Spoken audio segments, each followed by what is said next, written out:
안녕하세요, 리바이버입니다. 이번 영상의 주제는 신형 소렌토 하이브리드에 1.6 터보 엔진이 적용되는 이유입니다. 2020년 3월 출시 예정인 신형 4세대 소렌토에는 하이브리드 파워트레인이 적용될 예정인데요.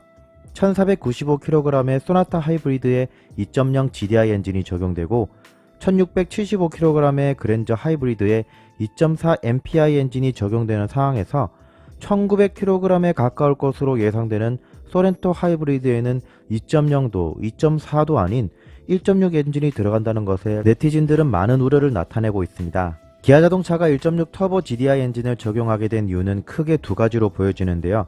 첫 번째는 이산화탄소 규제, 두 번째는 연비 규제입니다.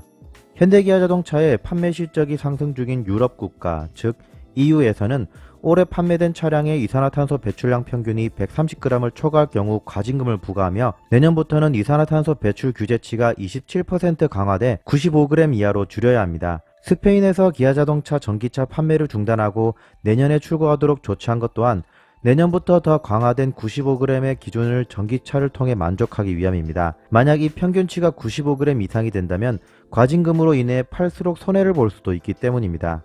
물론 이는 유럽에 판매되는 차량 기준이긴 하지만 언제 다른 국가에서도 적용할지 모르는 일입니다. 한국 또한 비슷한 맥락의 조치인 저공해차 보급 목표제를 검토 중이지만 아직 기준이 명확하지 않아 시행되지는 않고 있죠. 피아트 크라이슬러 그룹의 경우 지프와 램 등 크고 무거운 차, 즉 이산화탄소를 많이 배출하는 차를 판매하고 있으며 따라서 엄청난 과징금을 내야 합니다. 그래서 과징금으로 내야 할 금액을 조금이라도 덜어보고자 테슬라의 이산화탄소 배출권을 매입하기도 했죠. 왜냐하면 테슬라는 이산화탄소를 전혀 배출하지 않는 전기차만 판매하기 때문입니다. 그렇다면 소렌토 하이브리드 모델에 2.4 GDI 엔진이 아닌 1.6 터보 GDI 엔진을 적용하면 탄소 배출량은 얼마나 줄어들까요? 먼저 신형 8세대 소나타 2.0 엔진의 이산화탄소 배출량은 128g입니다. 하이브리드 모델은 79g이죠. 결론적으로 이산화탄소가 약 38% 줄었습니다. 아반떼 스포츠에 적용된 1.6 터보 GDI 엔진의 이산화탄소 배출량은 138g입니다. 여기에 하이브리드를 적용하여 38%의 이산화탄소가 줄어든다는 전제로 계산하면 86g이 나오죠.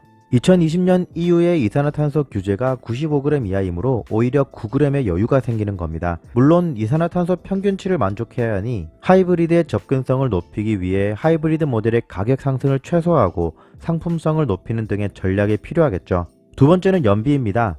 2019년 7월 트럼프 행정부는 미국에 판매되는 차량의 연비 규제 강화 조치를 유예하기로 최종 확정하였습니다.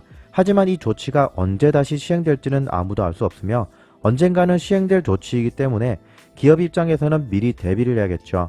최신 차종인 소나타 2.0과 소나타 센슈어스 1.6 터보 모델을 비교해보면 터보 모델이 10kg 더 가볍고 CO2 배출량 또한 2g 더 낮으며 연비도 0.2km/L 더 높습니다. 이는 단순히 터보 기술이 적용된 것뿐만 아니라 내연기관의 혁신적인 변화라고 할 수 있는 CVVD 기술이 들어간 엔진의 효과이기도 합니다. 2020년 출시 예정인 신형 7세대 아반떼 또한 1.6L가 아닌 1.2L 터보 엔진을 기반으로 한 하이브리드 모델을 선보인다고 합니다.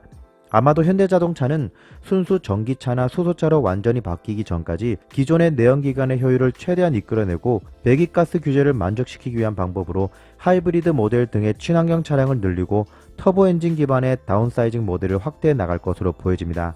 마지막으로 말씀드리고 싶은 것은 그랜저의 2.4 GDI 엔진의 출력은 190마력에 토크는 24.6, 아반떼 1.6 터보 GDI 엔진의 출력은 204마력에 토크는 27로 엔진 배기량이 0.8L 더 낮음에도 불구하고 수치적으로는 마력과 토크는 1.6 터보가 더 우수합니다. 하지만 2.4 엔진이 낼 수 있는 순수한 출력과 1.6 엔진의 터보 기술을 이용해 쥐어 짜내는 듯한 출력은 분명 내구성 측면에서 불리한 것은 사실입니다. 특히 소렌토 하이브리드는 현재까지 1.6 터보 엔진이 적용된 차량보다 200kg에서 300kg은 더 무겁기 때문이죠. 이러한 부분에 대해서 소비자들은 분명히 우려를 하고 있으며 이에 대한 걱정을 덜기 위해 사전에 홍보와 마케팅이 꼭 필요할 것으로 보여집니다. 단순히 EU의 배기가스 규제라는 외부적인 요인에 의한 강제적인 다운사이징이 아닌 다운사이징을 하더라도 현대차의 기술로 내구성을 충분히 검증했다는 것을 보여줄 필요가 있다고 생각됩니다. 이상으로 리바이버였습니다. 감사합니다.